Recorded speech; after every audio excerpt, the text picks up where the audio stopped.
Hello everybody.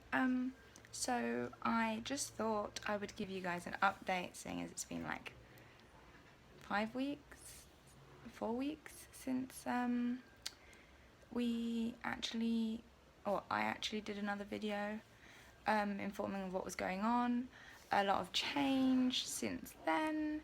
There is no bump. There's flab, but there's no bump. We have had baby. So let me just show you. He's sleeping right now. So there is baby Michael James. He was born on the 27th of July at 35 minutes past midnight. So he just missed his due date. And he was 4 kilos, 440 grams, which is nearly 9.8 pounds. So he was a big boy. His SUA obviously didn't keep him back in weight at all. He was 53 centimetres long. I'm not sure how much that is in inches actually. Excuse the hair. It is morning. I haven't brushed it yet.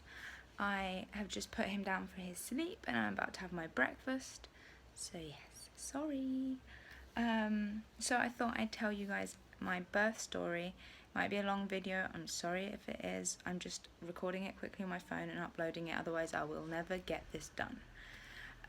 So basically I went into labour on the 26th on my due date, about 7:30ish in the morning. I hadn't slept that night, but about 37ish in the morning I started getting like pains, but I wasn't sure if they were contractions or not, seeing as I haven't really had many Braxton Hicks or anything like that.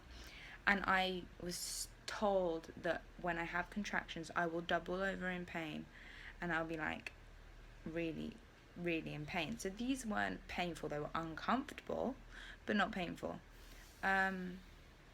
They were quite spaced out. They were, not very strong, as I said, and not very long. Come 9 o'clock, Miguel was going to go to work, and I said, I feel like I'm having pains. I texted my mum saying that I thought maybe, but I wasn't sure. So he said, do you want me to stay behind and not go to work? And I said, no, go to work because I don't feel like this is the real thing. But it was. So my mum said, come to mine and I'll come and pick you up and you can come and have a bath because we only have showers here. If it's the real thing, it'll get worse. If it's not, it will stop. But by the time I got dressed and I went to tell my mother-in-law that I was going to go to my mum's because I was having pains, the pains were like pretty longer, pretty stronger, and closer together. So at that point I was sitting on the bed when they came. My mother-in-law said, no, you're not going to go to your mum's, you're going to go to the hospital. My mum arrived. They were both in just like a wrap because obviously it's summer and they don't wear pyjamas. I don't know. But in a wrap, quickly. And then my mum went home to get dressed because they both went, you're going to the hospital. I started crying because I was getting all nervous. But then I was fine. Then by the time we got in the car, I was having contractions for about a minute long and every 4 minutes. They were quite painful at this point, but not as bad as what I was coming. So we got to hospital about 10:30 or just before, I think. And then Miguel arrived from work. I was on monitors. I was having contractions quite regularly. Then I got checked and I was 3 centimetres. They offered the epidural and I said no, I wanted to wait. Because my plan,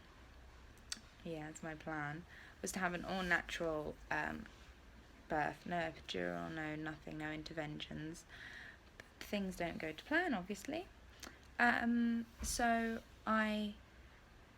we got sent to a room. I was in the room. I thought I'll get in the little tiny bath, literally smaller than Michael's bassinet, like crib. I got in the bath. I was all good, still having contractions, obviously, stronger. Got out the bath. It was about 1. Miguel and his mum went down to the cafe to have food. My mum stayed with me, and by then contractions were really strong with no break, like literally 15 seconds break between one and the other. It was non-stop. and it was not nice. By the time Miguel got back up, I said I wanted the epidural, so we went ahead and they checked me. I was 5 centimetres. They gave me the epidural about 2-ish, took me into the labour room where only Miguel could be with me, and that was it. That was just us from then on. It was just Miguel and I waiting to meet our son, which was crazy. So they continued to check me. I went to 6 centimetres, then I was 8, and then by about 7:38, I'd say I was about 8.5 to 9 centimetres. At 9 o'clock, it was changeover for the midwives. So the midwife I had left, and this new midwife came in, and he checked me, and he said, "You're at 9." This was about 9 o'clock. He knew that I'd been at about 8.5, 9 since about an hour ago or half an hour ago, and sorry. Oops. Oh well. So he continued to check me. Then at one point, all these doctors came in because they thought my heartbeat was going crazy, and the baby's heartbeat, they couldn't find it, but it was all fine. It was just a faulty machine, which obviously scares the crap out of me, because they're saying that I look like I'm going to have a heart attack, and he's not got a heart rate, basically. But everything was fine. They then changed the machine, everything was good. Then they came in at about 12 o'clock at midnight, and said there's been no progression. We're going to check how your contractions are going, as they seem to be slowing down. They even put me on Pitocin at one point to try and get them to come back, and they were coming, but not as strong. And they decided that I was going to have a C-section, so things really don't go to plan. So at 12 o'clock they took me in for my C-section. Miguel had to stay out because they're not allowed to come in over here, and he was born at 35 minutes past midnight, and I heard a wah, wah, and that's it. And then they just quickly showed me, took him to get cleaned up, cut his cord, brought him back, put him on the side of my face, and said they were taking him to his dad while I recovered. So that was a bit, I was so upset, because I was like, I've been waiting 3.5 years of trying, plus 9 months of pregnancy to be able to have my baby, and they were taking him to his dad, and I wasn't going to get to see him for a few hours. So they took me down to recovery. I was there from, I think it must have been about 1 until 3:30. So I didn't see him for like 3.5 hours until after he was born. Not properly, not like held him.